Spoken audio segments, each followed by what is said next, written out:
Hello, everyone, and welcome back to the Pierce the Canvas podcast. My name is Pierce, as always.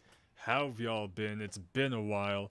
I'm happy to be back here reviewing AEW Dynamite for y'all. How you been? So much has happened, between the last podcast and today.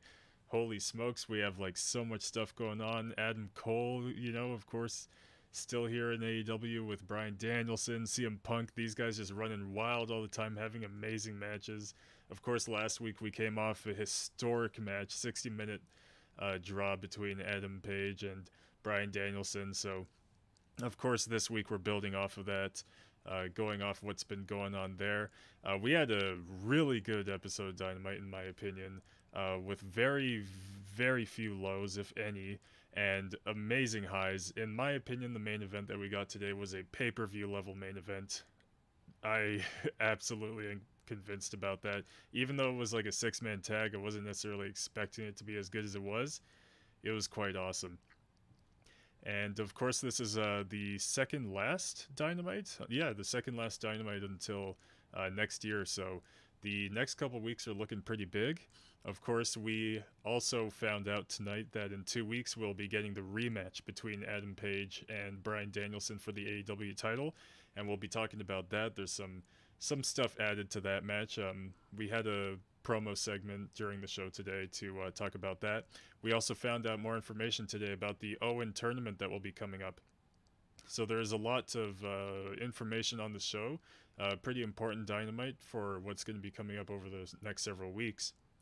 And of course, the show started off today with Adam Cole versus Orange Cassidy, which was a pretty good match.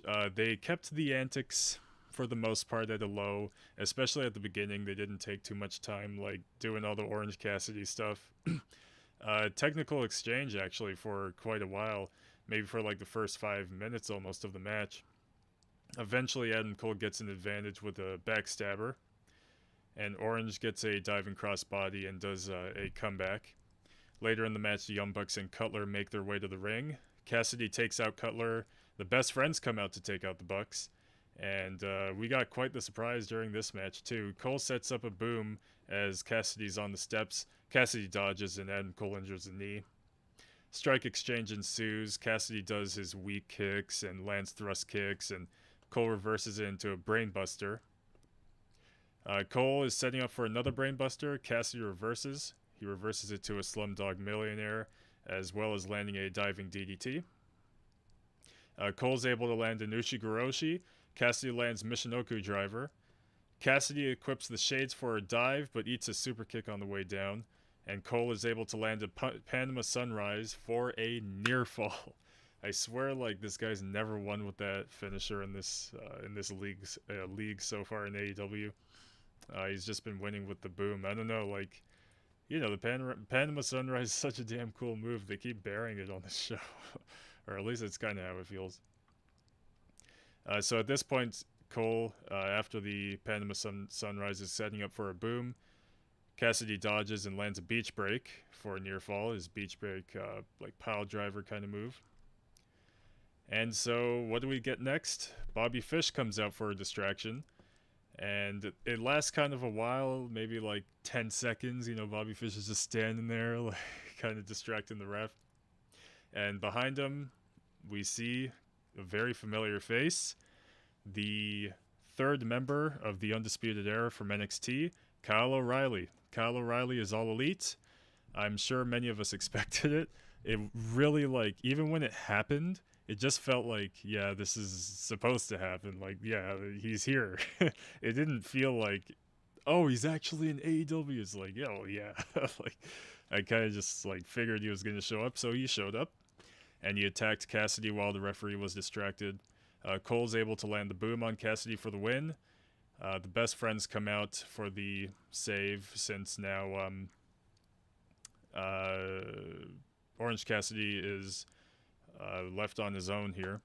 So Riley and Fish assist Cole with a super kick to Chuck Taylor. Fish takes out Trent Beretta, which I think he's officially known as now. Young Bucks come to the ring. There's tension between, I'm going to call them Undisputed Era, and the Young Bucks. And Adam Cole, he looked kind of somewhat hostile towards the Young Bucks with his Undisputed Era partners, and they all just left the ring. And what I think is going on here, this is my own speculation, is that I think that either Adam Cole's going to like turn on the Undisputed Era and stick with the Elite, because I don't think Undisputed Era is going to be lasting way too long. I think a lot of people have really been waiting specifically for the Red Dragon reunion between O'Reilly and Fish. So I think it might last. It'll be cute for a few weeks, and I think Adam Cole will ultimately end up back with the Elite and the Young Bucks. Something to that effect will take place, I think, eventually. But right now, it looks like Adam Cole has reunited with his Undisputed Era brothers. I guess they're kind of... Well, they teased a little bit of tension between Adam Cole and Kyle O'Reilly, so they're sort of acknowledging the breakup from NXT. They're not just, like, completely ignoring it. It feels like there is some of that acknowledgement. And again, I think that's what's going to ultimately play into UE not really working out here in AEW. I think they're probably going to kick Adam Cole out of the group. Who knows? Maybe Adam Cole will just be left on his own because he left the Young Bucks. So yeah, it's either like Undisputed Era, or rather, Red Dragon will turn on Adam Cole, or Adam Cole will turn on them. It's going to go one way or the other. And next up, we saw a recap from last week's 60-minute classic, and it's announced here officially that the rematch will be taking place in 2 weeks on January 5th. And so next is a segment to sort of tell us a little more about that. We have Tony Schiavone in the ring, and he introduces the AEW World Champion, Hangman Adam Page. Schiavone tells Page if Page was given an extra couple minutes, he would have won the match. He had the match finished. Page says after 60 minutes, he was given back the title. And he says, it's kind of funny because in my almost like 3 years in AEW, I've never felt less like a champion. Says the feeling he has is disappointment. Out comes Bryan Danielson mocking Adam Page, calls him an entitled millennial cowboy, says he has the AEW title around his shoulder, but he's disappointed. Like, why are you disappointed? Bryan mocks Adam, says that the fans should be disappointed because he kicked Adam's ass for 60 minutes, and therefore Bryan should be the champion. Bryan says he's not going to cry or tell people how sad he is, says he's going to kick Adam's ass on January 5th, says Adam managed to survive 60 minutes because Bryan hurt his leg in his match with John Silver. So he kind of blames that match on why he wasn't able to finish the job. He says, I've been wrestling week after week. And so he makes it clear that, first of all, he's not going to wrestle in front of these Greenboro idiots. They're in Greenboro. And says that he won't wrestle next week either. He's not going to wrestle until January 5th. And he says that if Adam Page goes out and stalls for another 60 minutes, we'll be in the same situation all over again. So to prevent that from happening, he says that they are going to have judges for the match. And says that the judges will ultimately decide if it goes to the 60-minute draw again.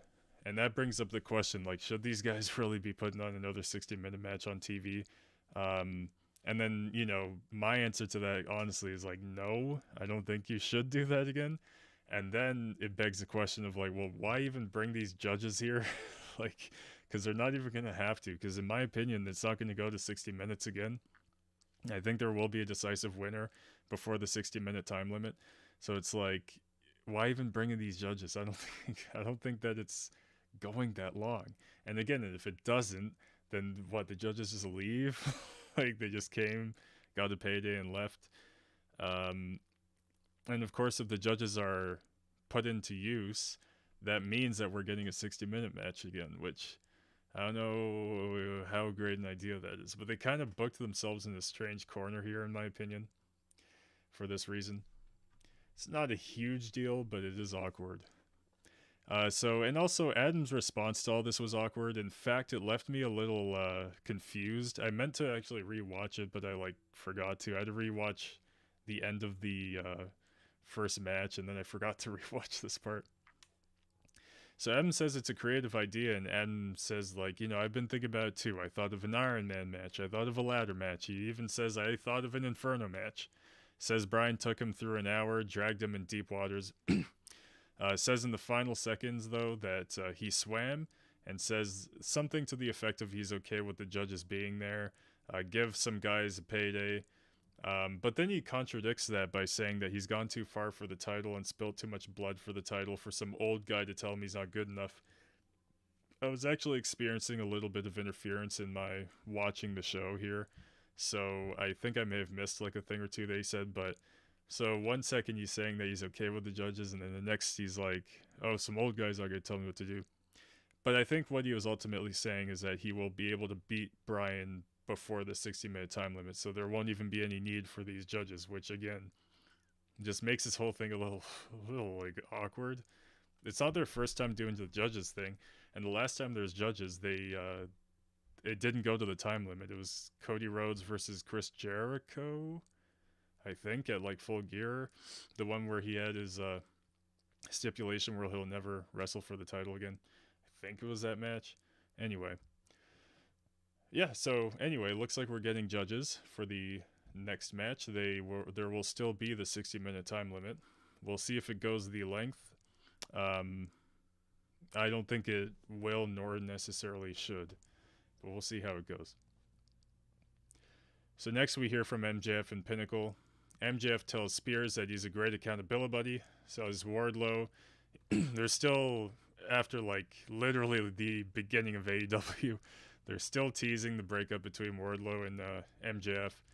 MJF is taunting Wardlow, saying he should have been out earlier before Sting and Darby came out last week. And then he asks Wardlow, like, "Hey, do I pay you enough money, or do I pay you a lot of money?" And Wardlow's like, "Yeah, it was." That was that. MJF says it's all CM Punk's fault. Says he and the Pinnacle are family. Says that CM Punk knows nothing about family. He, Darby, and Sting cannot coexist.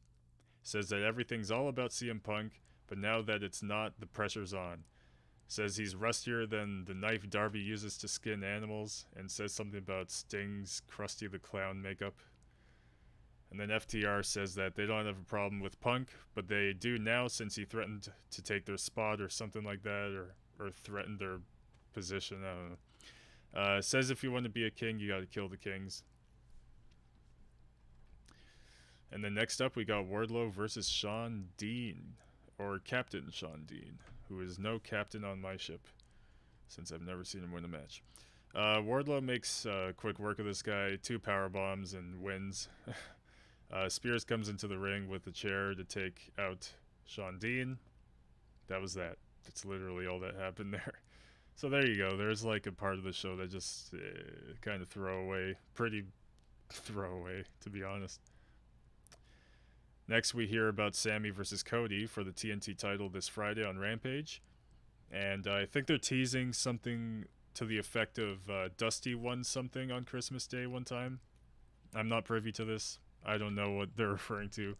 I think I heard somebody say, like, yeah, Cody's father won something on Christmas one time. So hopefully Cody could do the same this Friday on Christmas. Next up, we have Dan Lambert back doing his gimmick, as always. Insulting the fans and says he runs the largest MMA gym on the planet. Every decision he makes has to be fair, so the most successful are the most deserving. Says, and he's basically cutting this promo on Tony Khan. Like, I'm getting ready for a Dan Lambert versus Tony Khan match to happen at some point here. Says Tony Khan uses a buddy system and gives his buddies the EVP position, and says that Scorpio was the first tag team champion and pinned Jericho twice. Ethan Page dresses and wrestles better than anyone in the company. He complains about Cody getting another shot. Says it's Tony Khan blatantly trying to hold talent down, or something to the effect of that. Says Tony wants Dan to get the... Like, Dan Lambert's basically claiming that Tony Khan wants him to get the fans to cheer for Cody. But says that Tony's a bigger dick than Dan Lambert is. Says he doesn't care who we cheer or boo for. Doesn't care who wins the TNT title. He only cares that one of his guys gets the next shot, so they bring the title to the American top team. Yep, so there's Dan Lambert spinning the yarn as usual. Next we hear from Dr. Britt Baker, DMD. And I guess this was her Christmas celebration thing. It took me like till halfway through this thing to realize, oh, this is the Christmas celebration segment. Not much happened. Tony brings up Britt's recent losses, which doesn't seem like something you should do at someone's Christmas party. Just talk about how they're losing all the time. Britt says that this is the era of DMD. She built her own throne. She's a pillar of the company. Says that Riho can't just get a title shot whenever she wants, and says she should have stayed under the bottom rope at All Out. I'm not sure when this match is happening. Might be next week. We hear about the Owen Hart Cup tournaments, which are upcoming and will begin soon. We hear from several AEW wrestlers, such as, not a wrestler, this guy, Mark Henry. We hear Adam Cole, Matt Hardy 2.0, Eddie Kingston, Dustin Rhodes, Sean Spears. They all give their accounts on who Owen was and, what he was best known for in wrestling and how much he loved his family and so on and so forth. I'm not sure they announce exactly when it commences. If they did, I missed it. I missed a lot of the dates. They go way too fast with that stuff.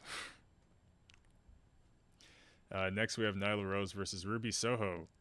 Rose attacks Ruby mid-entrance, and there just has to be, like, some awkward shit in every women's match. So, like, she attacks Ruby mid-entrance, so Ruby didn't take her jacket off yet. So Rose is trying to, when they always rip the jacket off and all that, so she's struggling to rip the jacket off, like really struggling to take off Ruby's jacket. Just leaves her to do it herself. Ruby's struggling to take it off. And then Nyla goes back to take it off and she's struggling. Whatever. Match goes on and Rose lands an Uranagi to Soho. Soho gets the advantage with a series of headbutts and goes to attack Rose ringside, but crashes into the steps. Nyla goes for a chair. Soho lands a shotgun dropkick with a chair in the face of Nyla Rose. Rose lands a flying knee, drop for a near fall. Ruby has a dragon sleeper locked in. Vicky distracts the referee. Soho actually kicks Vicky, and she sold it like in the slowest motion you possibly can. Nyla lands a beast bomb for a near fall. Ruby's able to connect a mid-rope version of her finisher at the end of the match for the win, which is called, the future kick or something like that, or future shock, I don't know. It's future something. But the finish was cool. A mid-rope version of her move for the win. And so she moves on to the finals, I believe, of the TBS Championship Tournament. So it's very exciting. Ruby Soho versus either Thunder Rosa or, Jade Cargill. Yeah. We see a recap of Serena Deeb versus Hikurushida. Deeb says that Shida cheated her way to victory. She never decisively beat Serena Deeb, which I actually don't even, remember. How did that match end? I felt like the end was decisive. There wasn't, a fuck finish or anything like that. But anyway, says that they'll wrestle again, but she'll make sure that this ends with Shida begging to be kept away from Serena Deeb for good. Next up, we get another lame Malachi Black match. I want a good one, man. I want a big match with this guy. He's been in the company for feels like a long time now, 4 months or so. And he's yet to really have, maybe one or two of the Cody matches felt big. But other than that, dude, nothing, man. And it's kind of annoying. Anyway, here he wrestled Griff Garrison. This is coming off last week's events where he spat in their faces the black mist and it all got in Julia Hart's face or whatever. Julia Hart was not present today. Garrison starts the match by sprinting to Black. Black just knocks him out with a roundhouse kick. Goes to ringside and it's kind of facing Pillman Jr. I think at this point Garrison was able to get a tope in or something. Malachi comes back with repeated leg kicks until Griff pushes Malachi into the second rope for the advantage and lands a rolling elbow for a 2 count. This brought some anger out of Black, and he lands a crazy knee to Garrison. Knocked him right down. And you picks him up, kind of teasing a black mass, but wins with the single leg crab. Pillman Jr. gets in the ring for the save. Black lands a black mass. Yeah, so that was cool, I guess. Malachi has a single leg Boston Crab as one of his finishes now. Or maybe he's just like Bryan Danielson, has a million finishers. So we see this Friday we'll have Isaiah Cassidy versus Jungle Boy. We hear from Matt Hardy, says Jurassic Express had a great moment with Lucha Bros, and says that Jurassic Express are currently the #1 contenders for the tag team titles. Says Isaiah Cassidy will pound that ass, and says that if Jungle Boy is injured, his #1 contendership will be deleted. So they're teasing that they're going to injure Jungle Boy and take the #1 contendership. Jungle Boy says that he'll bring a lump of coal and shove it up Matt's ass. Christian says it's Christmas, and he just basically advertises a new shirt of him and Jurassic Express. And then they went over the announcements for what's coming up in like next week, and they're going fast as hell. I got like nothing because I wasn't paying attention for a sec. But what I did get is that we'll have Jim Ross returning next week, which is awesome. Really glad to hear that he's doing well after his cancer treatment here, which I believe wraps up either today or tomorrow. Maybe even the 24th, but I don't think it's going past the 24th. He's going to be done his radiation treatment. I can only imagine how grueling that's been, but I'm really happy to have him back on Dynamite. So we have MJF TR versus CM Punk, Darby Allin, and Sting. And this match was freaking awesome. This made it made me like forget by the end of the show of every part of the show that I didn't like. It was a pay-per-view caliber match in my opinion. This was really good. So everybody's got some cool face paint going. Sting's got some, including CM Punk. Sting's got CM Punk face paint where he has like kind of the Sting template, but it has like CM Punk, like his wrist shit painted on his head and some other stuff. And he's also rocking CM Punk's shirt. Darby has a pink Sting style paint, and CM Punk has early Sting paint, like 80s Sting paint on his face. So he looks kind of silly, but it was real cool. CM Punk and MJF start off, but MJF tags in Dax. Tony calls him a spineless piece of shit 3 days before Christmas. Sting gets an early illegal shot on Dax at one point. Punk tags in Sting, and the crowd pops hard. The crowd was like cheering for Sting to come in for a little while. Sting is just incredibly over. Sting attacks the arm of Cash, takes him down. Cash escapes, Scorpion Deathlock attempt. Sting at one point is no-selling a chop from MJF. And there's just like kind of an awkward kind of spot where he and MJF are like, the tug of war. They're like playing tug of war to see who could tag their partner first, and it lasted like maybe 3 seconds too long.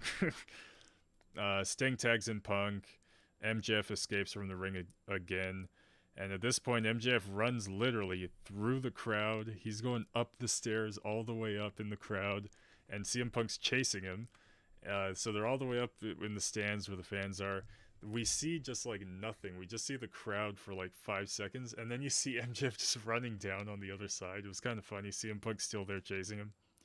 They were both like blown up by this point, running across the entire arena. MJF makes it back to his boys, and they're kind of just standing there threatening CM Punk, and Darby's able to land one of his insane topes to knock out the heels. MJF lands a suplex to Darby at ringside for the heel advantage, and at one point MJF pisses off CM Punk by spitting water in his face, kind of heating him up, and also thinning the paint on his face. The heels spend time taking turns doing body slams to Darby for a while. At one point, though, he turns a body slam attempt into a roll-up. This was on Cash Wheeler. Darby actually landed a scoop slam of his own. Probably the first time I've seen Darby land a body slam. Darby tags in Sting. He takes out FTR, spine buster to MJF, and lands stinger splashes to FTR. Sting locks in Scorpion Deathlock for like a second, until Dax Harwood gets in the ring and faceplants Sting. Oh no, sorry, he was locking it on Dax and MJF faceplanted Sting. Sting and Cash clothesline each other after the commercial break. Dax tries to Stinger Splash Sting. Sting's able to catch Dax and slams him down. MJF faceplants Sting again. But Sting did this like crazy weird sell where he was like knocked out but standing up. And he literally falls right on his like face. Like just falls. Absolutely no support whatsoever. Sting, this like 60-year-old guy. And he falls right on MJF's balls. Like face first on his balls. That was actually kind of hilarious, but it looked like, dude, he fell. Like, he fell on his face. Like, all 200 pounds of the dude. Or 200, like, 45 pounds, who knows. CM Punk tagged in at this point and lands a Bulldog clothesline combination to FTR. And lands a Suicida and a crossbody for a near fall to Cash Wheeler. CM Punk lands a neckbreaker to Dax for a near fall. CM Punk is setting up for an elbow drop at one point. Dax takes him down and sets up a superplex. Guys fight on the top rope. Punk knocks Dax down. Dax lands a superplex. Cash lands the splash for a near fall. So that was their superplex splash combo, kind of signature finisher or whatever. MJF is hiding behind the timekeeper's table, as he actually has been for several minutes up to this point. CM Punk and Dax are in ring teeing off. FTR kind of together reverse a GTS attempt, I believe, onto Dax. They reverse it into a big rig. Sting breaks up the pin, takes out Cash. MJF lands a Scorpion Death Drop to Sting. Sting gets up right away to no-sell it. Sting pulls the ropes into MJF's nuts as he's trying to escape the ring. Throws MJF out of the ring onto FTR. And he threw MJF out of the ring. MJF kind of landed face first legit onto the concrete. But I think FTR, they showed a replay and they really saved his fall. So I don't think he injured himself by any means. He could have. If FTR were a bunch of amateurs and didn't catch the guy, he would have been hurt. But these guys are pros. I think they saved it. MJF is Sting goes to the top after MJF lands face first, and he lands a top rope splash to all three heels. The crowd loses their mind after this. Punk is setting up a GTS and lands it on Dax. Sting lands a Scorpion Death Drop, coffin drop by Darby Allin for the win. And this has MJF heated, and he runs to the announce desk, calls CM Punk a bitch and a coward and all this. And that ends the show, so ended on a happy note here with what I just said is a fantastic match. I would drop everything you're doing, go watch this main event. It was totally worth it. A great follow-up episode to last week. And of course, like I said, it builds up a lot for what will be upcoming. We're going to get our title match in a couple weeks. And of course, I'll be here to cover that as well. And I appreciate everybody who came by for the review. Thanks for having me as your coverage for AEW Dynamite. We'll be back again soon. Take care, everyone.